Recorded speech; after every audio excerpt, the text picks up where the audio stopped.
llengua dolça del nostre poble no es pot perdre ni borrar. És la llengua que ta mare, sent xiquet, te va ensenyar. És la llengua que parlaren tots els teus antepassats i els teus fills han de parlar-la igual que tu l'has parlat.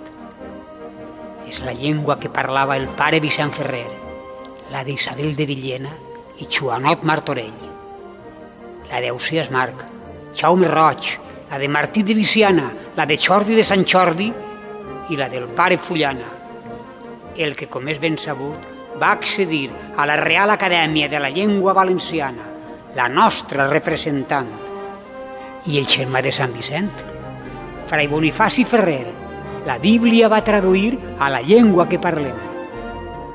Agarrem-se de les mans i preguem per a que no hi hagi mai guerra, vulgant-se com a germans que són fills de la mateixa terra i damunt som valencians. Què més podem demanar?